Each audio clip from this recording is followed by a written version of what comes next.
चोरों से बंधी हुई चोरों की डोर है,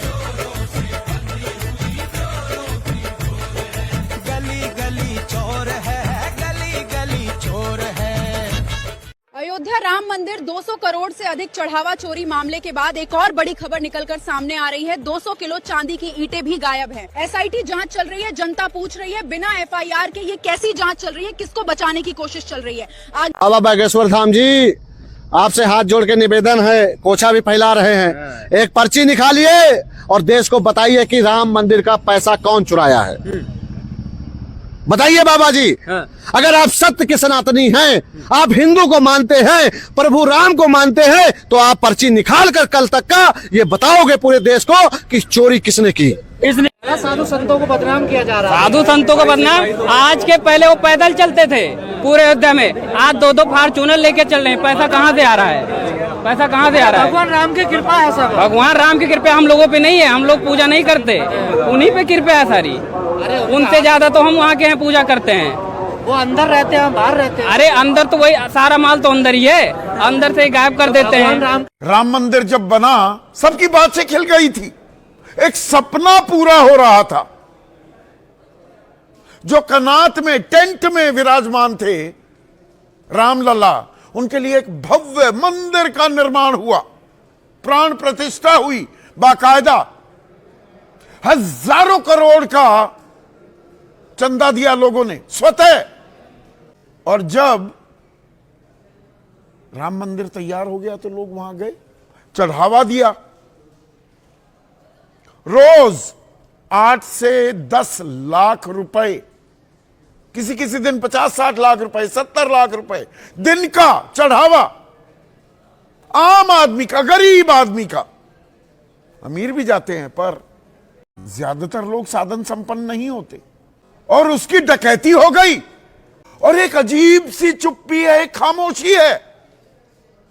बीजेपी में राम भक्त कुछ नहीं बोल रहे, और राष्ट्रीय स्वयंसेवक संघ जो 100वां साल अपना मना रहा है, जिसने राम मंदिर आंदोलन की अगुवाई की, वो चुप बैठा है।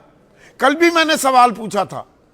संघ, उसका मानना यह है कि वो संकोच नहीं करता, लिहाज करता है, खरी खोटी कड़वी बात नहीं कहता, पर कहता है संकोच नहीं है, लिहाज करता है। पर यहां किस बात का संकोच, किस बात का लिहाज? 2 हफ्ते होने को आए, एसआईटी का भी गठन हो गया है, कानून के नाम पर, जांच के नाम पर, तफ्तीश।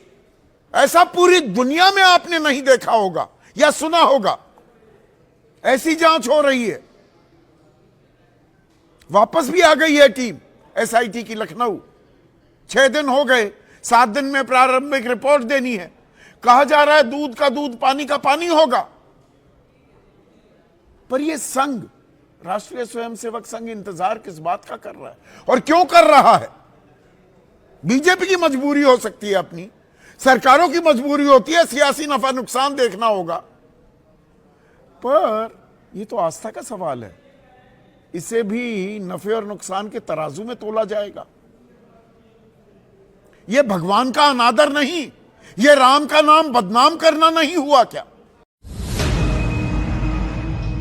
राम मंदिर दान चोरी मामले में हर रोज नए खुलासे हो रहे हैं। सूत्रों के मुताबिक एसआईटी जांच में सामने आया है कि चढ़ावे की गिनती से लेकर मंदिर के पूरे मैनेजमेंट तक चंपत राय, डॉक्टर अनिल मिश्रा और गोपाल राव के भतीजों और रिश्तेदारों ने जड़ें जमा रखी थी। सूत्रों के मुताबिक एसआईटी की जांच में मंदिर निर्माण के लिए सर्किट रेट से 17 गुना ज्यादा कीमत पर जमीनें खरीदने और निर्माण सामग्री में 40% तक कमीशन खोरी की बातें भी सामने आई हैं।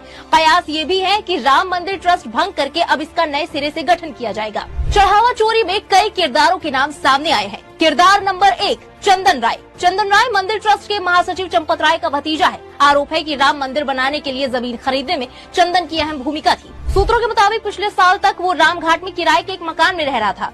उसने अयोध्या के माझा इलाके में कई बीघा जमीन खरीदी और हरिद्वार में एक होटल भी बनवाया। सुप्रीम कोर्ट के फैसले के बाद मंदिर के लिए लगभग 68 एकड़ जमीन मिली थी, लेकिन कैंपस के विस्तार के लिए 107 एकड़ जमीन की जरूरत थी। ट्रस्ट ने 5 साल में 500 मीटर से लेकर 3 किलोमीटर दूर तक की जमीनें सर्किट रेट से करीब 17 गुना ज्यादा कीमत देकर खरीदी। इसमें कई जमीनें नजूल और मंदिरों के नाम पर थी। किरदार नंबर 2, सोमेश आनंद।